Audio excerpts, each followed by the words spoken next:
I'm so far ahead with episodes in the bank, I can afford to water it, give it a little sun, give it a little nourishment. And then all of a sudden, 5 days later, the show takes its shape. Most hosts never achieve the results they hoped for. They're falling short on listenership and monetization, meaning their message isn't being heard and their show ends up costing them money.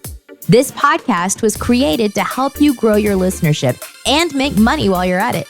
Get ready to take notes. Here's your host, Adam Adams. Welcome back to another episode of Podcast on Podcasting. It is your friend, Adam A. Adams, and today I'm with Jeff Mason, who is a speaker, an author, and a podcaster, of course.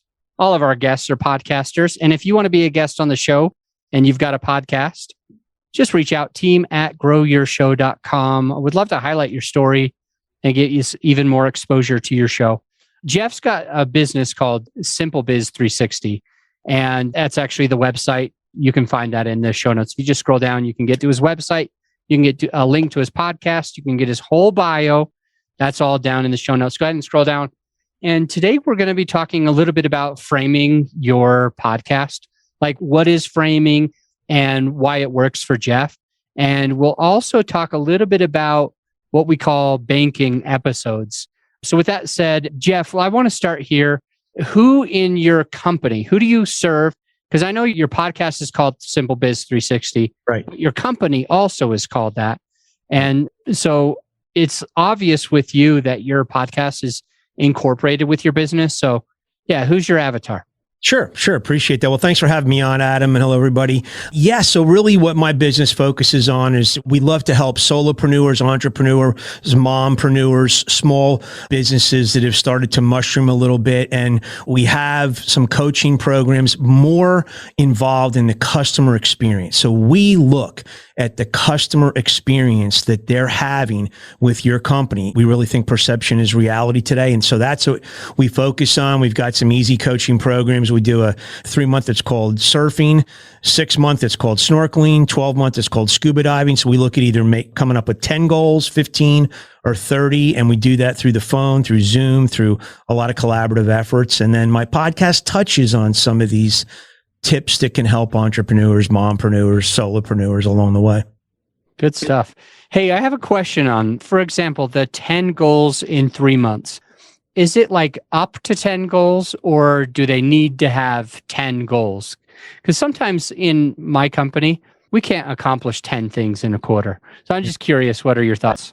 Yeah, so my thoughts are this, and I'll use a perfect example I just had with a course I'm teaching online.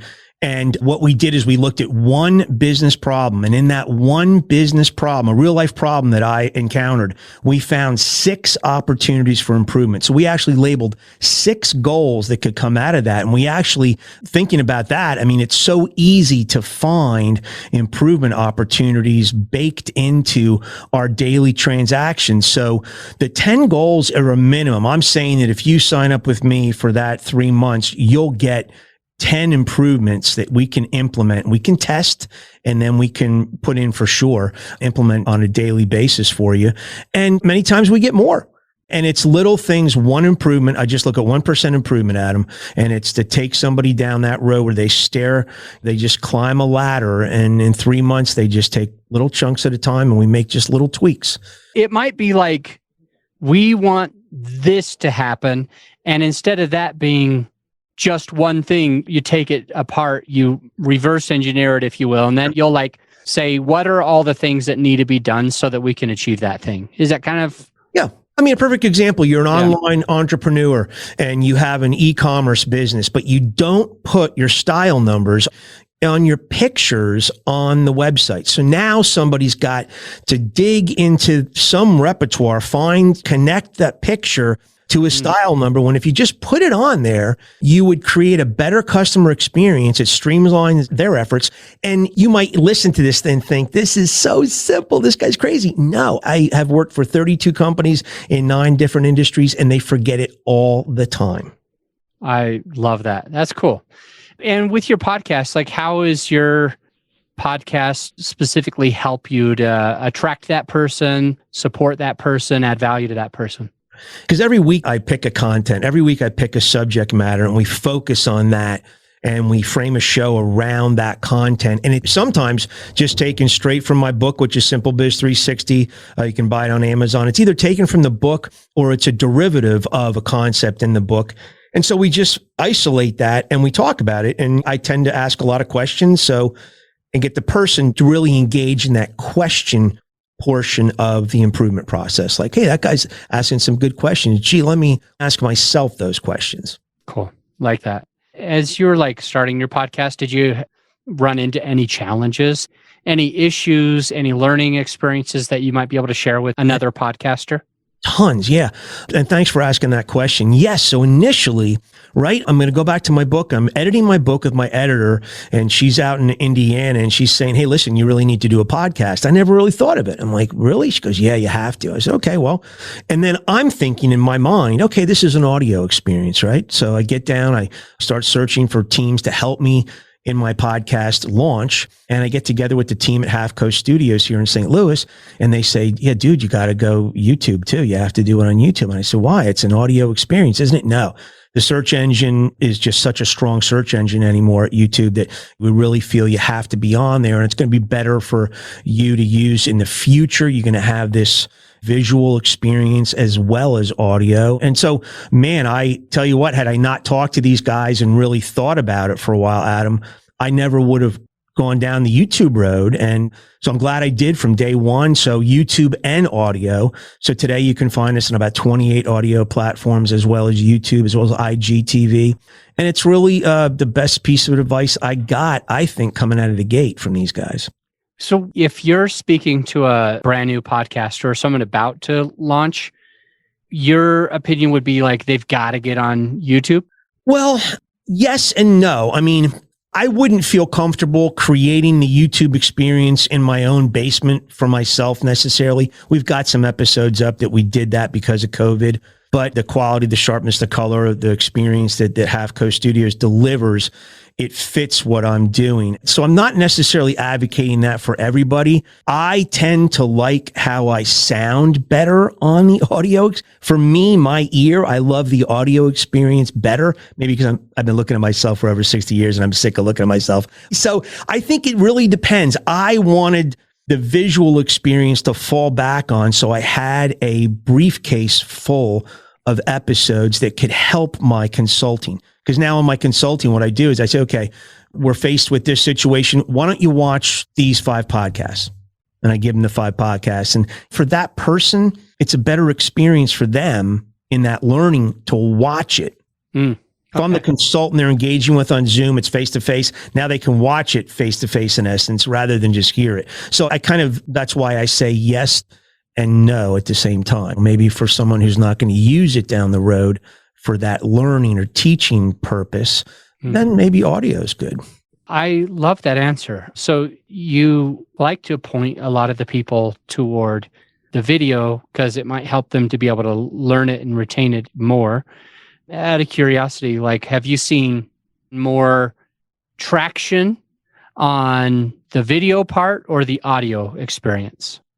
Yeah, well, definitely way more on video. I mean, way more. I'd say our download, it's 10 to 1 download experiences on audio. It's dwarfed by the video. Yeah, 10 to 1, easy. Okay.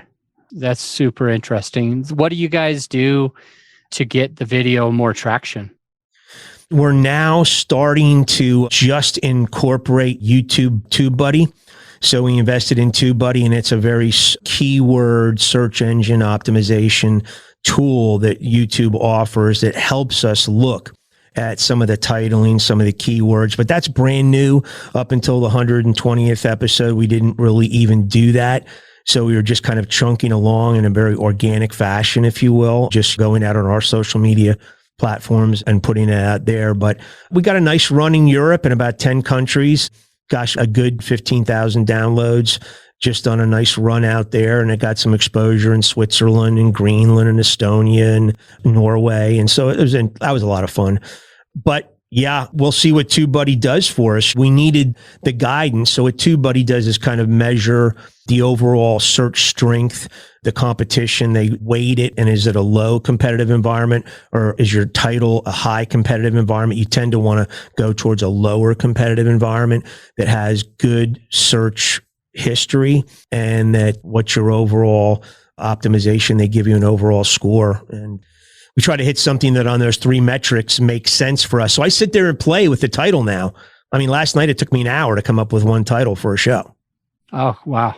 So for the listener, we will make sure that TubeBuddy is in the resource section of the show notes, so you can just easily scroll down and get to that resource section. I've got so many good questions for you. Fire away, man. What is so YouTube, that's what you learned. You're using TubeBuddy, that's helping you get in front of more people. You're finding more success on the video versus the audio. You said 10-1. There's a lot of points that you're making that don't always get made on the podcast. So I'm really happy for this. What about like a podcast hack that we haven't discussed? Like something that you just learned, or maybe you learned it right away? Well, I've got to tell you, you and I had the pleasure of doing a podcast. You were a guest on my show a while ago, which I thank you very much. And you said something that I was just so thrilled with because it aligned completely with what I had thought. And that is banking episodes. And I think you were going to try to talk, I don't jump your questions, but you said, hey, it's always good to have pre-recorded episodes. And with weather, with illness, with all kinds of things, if you can bank episodes and record 4 in a sitting, if you can prepare 4 ahead and do that, the benefits to that are the following. Now, I still haven't realized everything about this benefit, but what I'm going to lay out for the listener or the viewer on your show is this. If you come out every week at the same time, same day, cyclically, Google starts to see that algorithm and starts to say, hey, this is a regular event. We come out. Our team comes out 6:00 a.m. Central every Thursday morning, come rain or shine. We have not missed 124 weeks. It's 124 weeks in a row. So I've been sick. I've had COVID. I've been home. I've done this. I've done that. But sometimes we've even had 7 episodes in the bank, and it's helped us. These guys got sick. We had to close down the facility one week. And so just a whole slew of things could hit you. And what do I see so many podcasters not do? They get sick and they break that rhythm. And once you break the rhythm, you've kind of broken the chain in a way. And it's hard. You think you can get right back on the horse and do it. But I've been watching podcasters now who break the rhythm, and I've found no one that I've watched or look at, they're small guys, but that have come back into the rhythm yet. So, I think it's important. I think that's a huge important hack, is just to pre-record episodes, have them in the bank. And I have another one I think that is, for me, is crucial. Can I? And that's, please. Let's frame the show out. And what do I mean by that? I mean, sit down and dedicate yourself to mapping your content out so that you have an idea of content, of flow, and of timing, and map it out. Get familiar with it. For those who aren't accustomed to public speaking, I happen to be accustomed to making presentations, so I don't role play as much today in my own podcasts as a guest. But I would say if you're new to this and you can frame a show out, spend some time role playing the show yourself. It's okay to just sit in your own environment and go through the show and pretend you're at the mic and do it. Do it in your car. Do it wherever. Get familiar with the flow of it so it sounds nice when it comes out. Yeah, those are the 2 things that I was planning on getting to, is framing and also banking. I want to finish one and then go to the other one, though. So let's do the cadence. So you talked about if you're doing a cadence where it's every single week at the exact same time, then you're going to gain more credibility with the podcasting platforms, Google, etc., where they're more likely to push you out, promote you, get that traction there. I also feel like you get more traction with your listener if you do what you say you're going to do. If you're going to show up at the same time, like you have over 100 episodes in a row, I think that's critically important. And that takeaway that you mentioned with banking episodes, and for you, the listener, he gestured to these guys earlier. Now, I know you couldn't see that. So it's his podcast team. It's his team that manages his video and audio and does all the production. So he's actually in a studio right now that he does all of his podcasts from. And so he was gesturing to his team.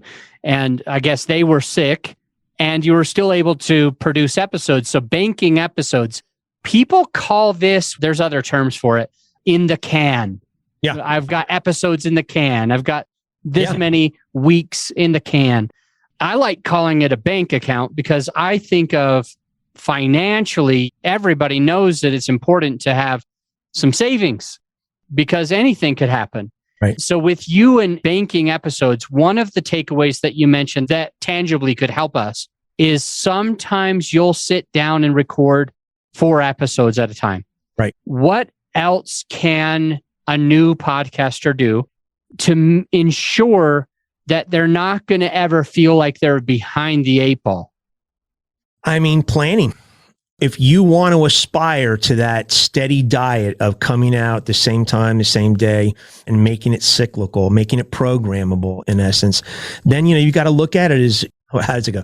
If I fail to plan, I plan to fail. You're not failing at your podcast, but to your point, I always end every show, see you in 168 hours.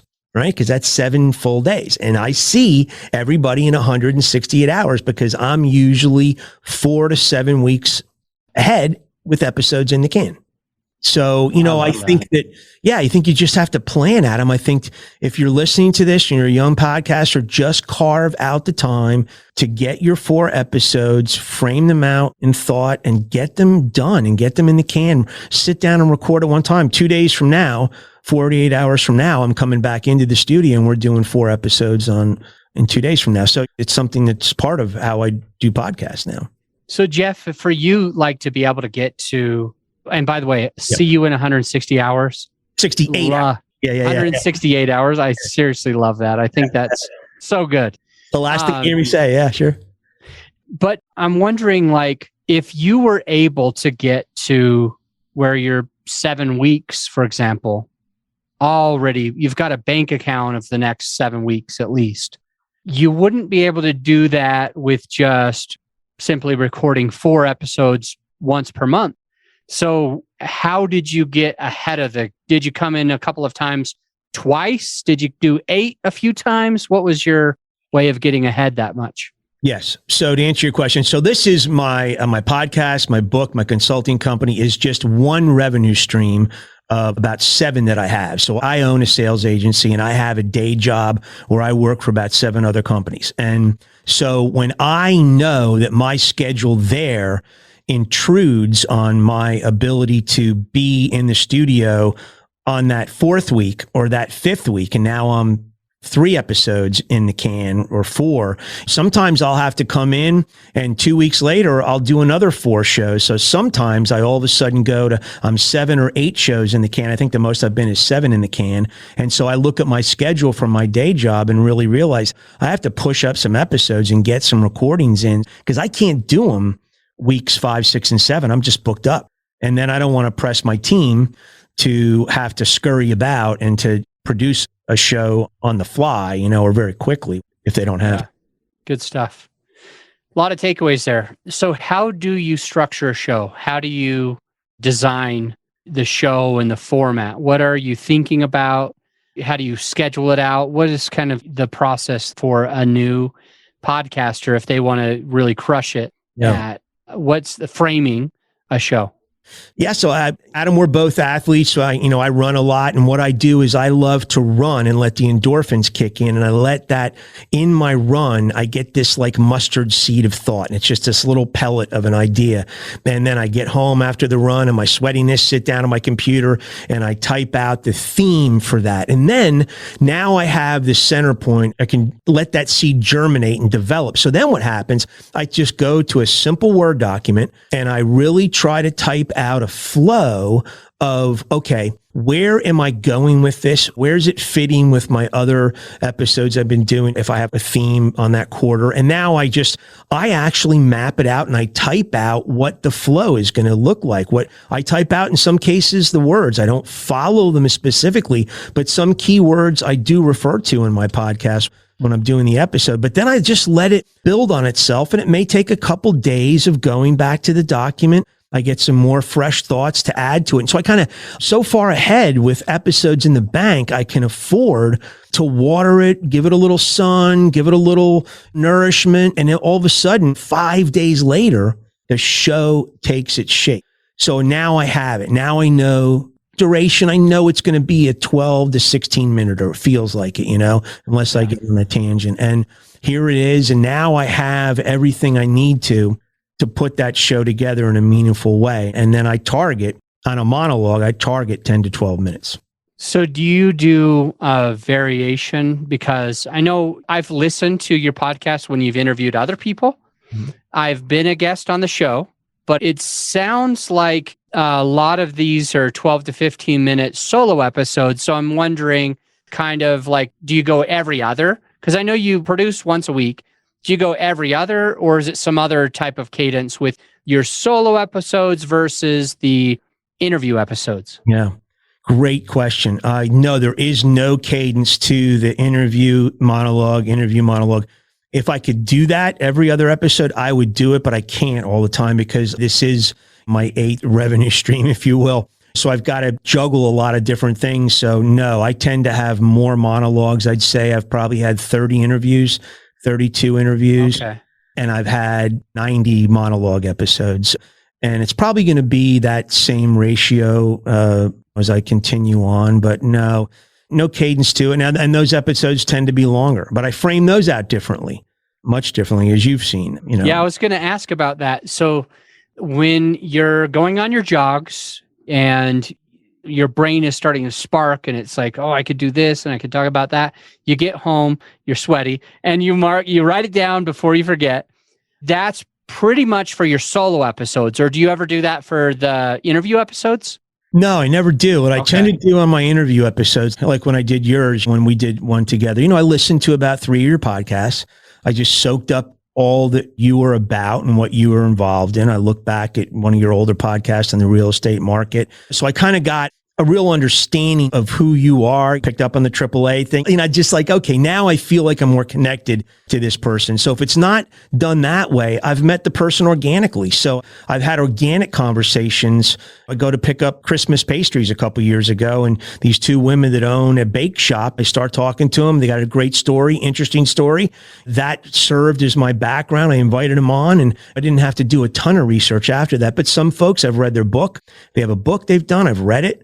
And I try to get immersed into what they're about so that the experience of listening to the interview for the listener or watching it for the viewer is that much better. So I would encourage anybody who's in this situation where they're interviewing guests, man, really spend some time to get to know your guest. We've gotten to know each other over the 3 months now, and it's helped us put a better quality episode on. And feels more natural. We even talked about getting together for lunch or dinner when you came out here. So I would encourage people to do that, to really immerse themselves in what your guest is all about. This way you can ask better questions and be better. I did an episode not too long ago, interviewed a young lady, and she said, I got to tell you, I do a ton of these. And she said, I've never run into anybody so well organized and put together with how they approach a show. I really appreciate it. It was almost like, this was really a quality use of my time. I loved it. And for me, it's more fun because I can ask better questions. I feel like I deliver a better product to the listener or viewer. And that's what I'm trying to do, is give them something where they can turn off mainstream TV or cable and go and listen and watch a cool podcast. Yeah. Wow. Good stuff. So it's something I never do. Like, yes, I might already know the person, but I've always felt like it won't be necessary to listen. Now, I have listened to yours, we'll say that. But in general, I don't try to make sure that I'm reading the books that they wrote or listening to their podcast. I'll pull up the podcast. I might listen to part of it, but I just do a pre-interview and I just ask a few questions. It takes 10 minutes, 15 minutes. And sometimes the guest will have wished that I did a lot of other stuff, but I will do it unapologetically. I'm like, I'm good. I'll get to know you. And what are we going to deliver to the listener? The most important thing is I always ask this question. Jeff, you remember I asked you today, what do you want to give to a brand new podcaster? I asked every guest, what do you want? What are you passionate about? And for you, it was how to structure a show and to bank the episodes, because that's really helped you out. And I've always felt like that was good. But you're saying by doing the extra mile, it can become great. Is that kind of where you're going with that? Yeah. I mean, listen, I got a consulting job off one of them. I interviewed a gentleman from Australia, and I sat in on one of their commercial lighting company. I sat in on one of their webinars, and I took the time to sit in on an 1.5-hour webinar, learn the business, and ended up interviewing the person in the podcast. And this person said, I just got to say, I am so appreciative that you have taken the time out to acclimate yourself to what we're doing, because now, and I always say this, the podcast that we're going to do is not going to be for me specifically. I want this episode to be more useful for you, the person I'm interviewing. Let this be a tool for you to help grow your business. It's going to always be content for me, as you know, Adam. It's going to fill that slot. It's going to be a week. It's going to be an episode number. It's going to deliver, hopefully, a good infotainment quality episode. But I really want it to be for the person. So lo and behold, they came back to me a year later and said, hey, we'd like you to do a seminar for our company. And that's awesome. Yeah, we really like what you're doing. But I think it started with the fact that I was willing to put in to learn more about their business so that we could make a more meaningful production out of it. So it sounds like, correct me if I'm wrong, it sounds like one of the main purposes behind your podcast is to network with your guest. One of the main purposes. Is that true? I think it's an outcrop, an outshoot of it. It's not really one of the goals going in.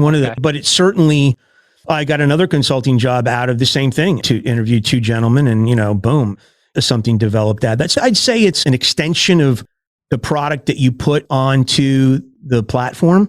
And I think that for you to put a good quality product on the platform, you have to plan. But I will say another thing, role playing. Adam, I don't know, your diction is phenomenal. Your delivery is phenomenal as a podcaster, as an interviewer. So you really have a very good handle on it. But not every podcaster feels comfortable in their own skin. They don't have a mic presence. They don't have a public speaking presence. It can be a little intimidating. So I say role play. And I will tell you, I have role played in my car. I do a lot of driving on my day job, and I have role played endlessly for years. Writing my book, knowing I was going to do a podcast with about 2 years to go and putting my book together.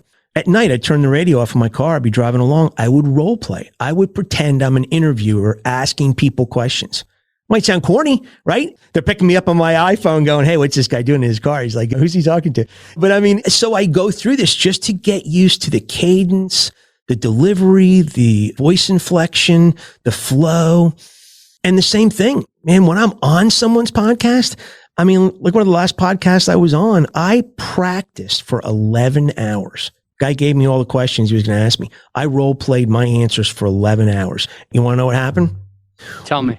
We recorded the episode, right? Beautiful recording job. We finish, and the guy goes, oh no. So what?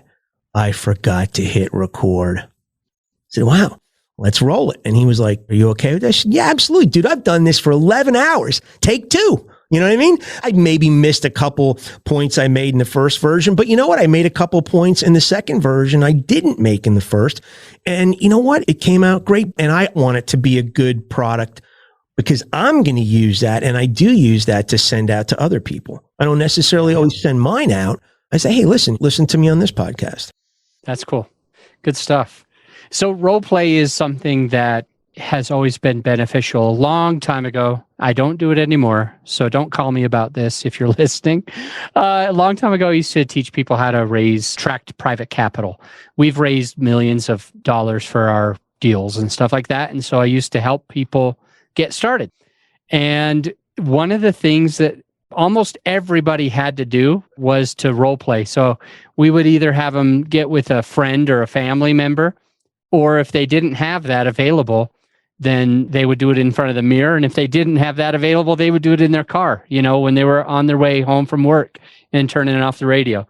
Role playing is so helpful to just practice it. And I think I loved a part that you said that is a huge takeaway for a listener that they've probably never heard before. And it's like the voice inflections, that you're even role playing the voice inflections, not just the words, but the delivery, how you say it, where you pause, where you don't pause. If you're gonna skim past it, what parts are important. Right. Those voice inflections are so helpful to get the message out to the person that you're trying to portray. So role playing and practicing even the voice inflections is huge takeaway that help some of the people that I talked to about that a long time ago to be able to attract lots of capital. They would say the same thing. Yeah. I hate to do this, but I'm going to quickly. There was this part where we taught them how to say something like, we've raised a little over $1 million and have just a couple 100,000 left. And that's why I'm calling you to see if you'd be, if you want to be part of this. And, so they would say it like this. They would be like, we've raised a little over $1 million and have just a couple hundred.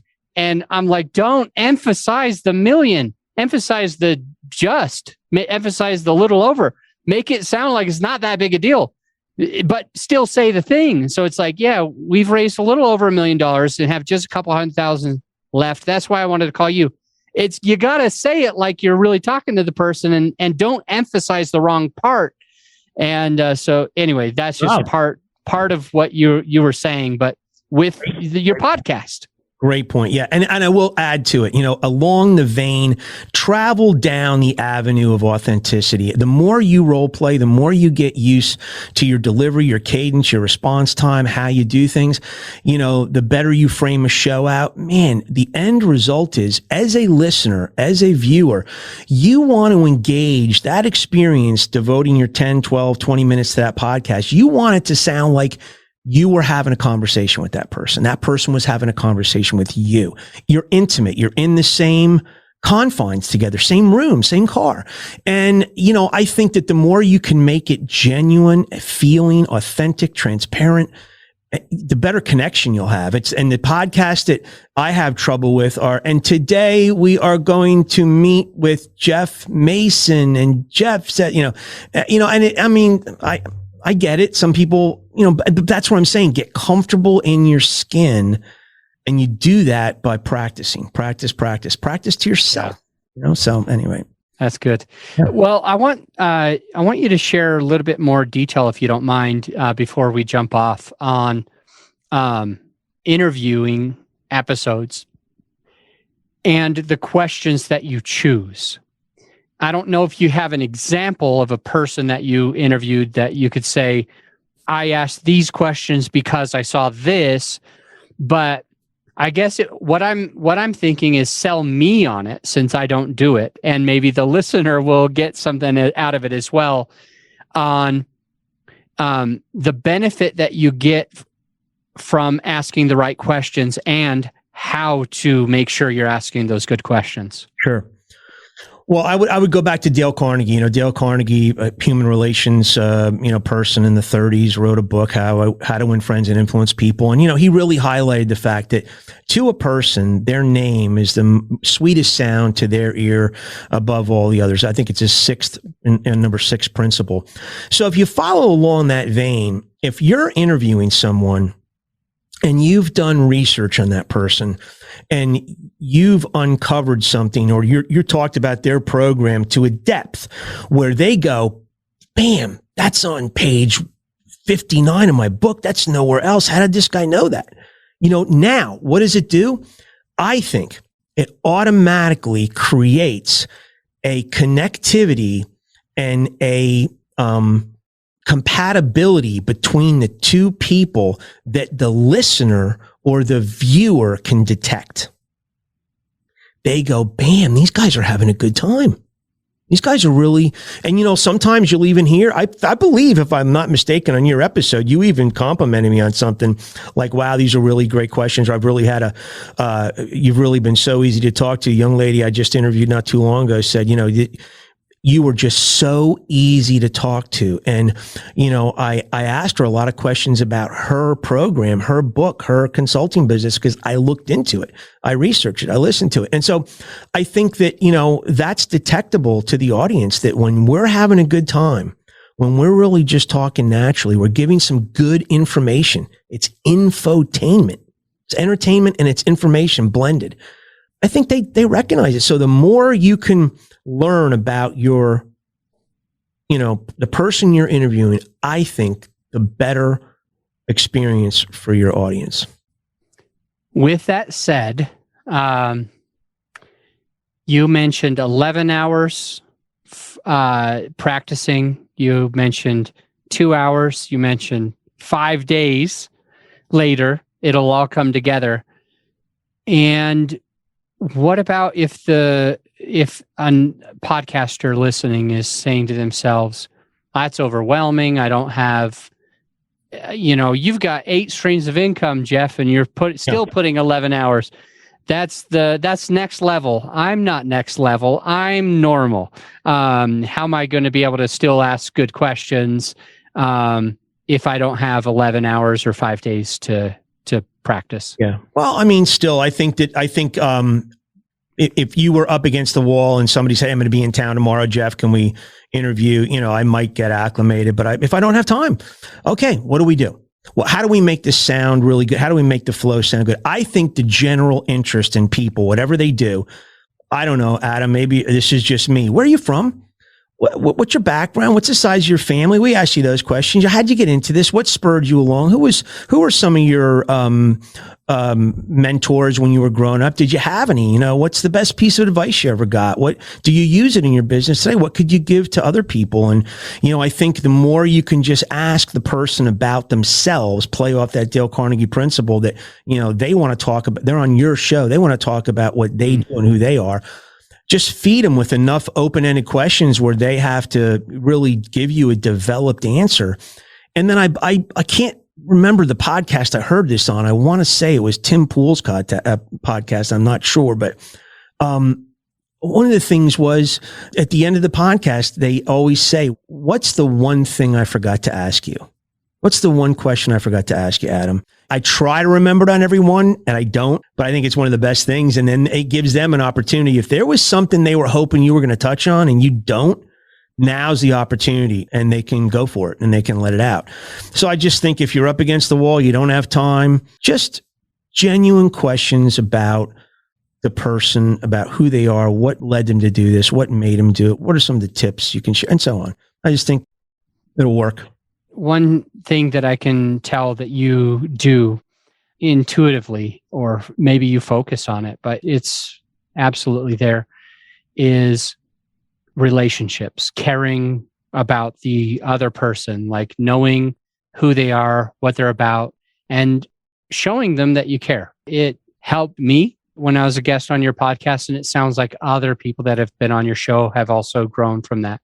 I try to do that. I don't go to the lengths that you go to, and I'm impressed.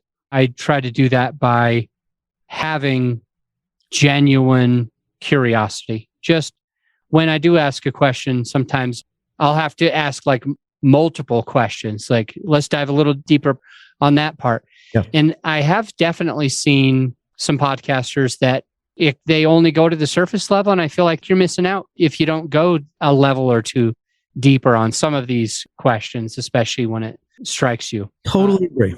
I appreciate that about you.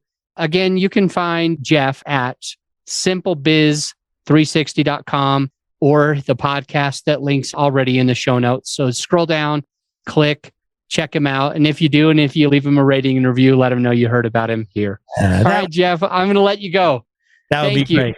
Well, thank you, Adam. Appreciate everybody. Thanks. And good luck out there. All right. Take care. See you guys on the next episode. If you're glad that you checked out the podcast today, if you got some value out of this episode, some actionable takeaways, I invite you to do one of three things. A, you could do a written review on Apple. Let us know what you think. Just an honest written review. B, you could share the podcast with a friend of yours who needs it. Or C, at the very least, implement what you've learned to take your business and your podcast to the next level. And I'll see you on the next episode.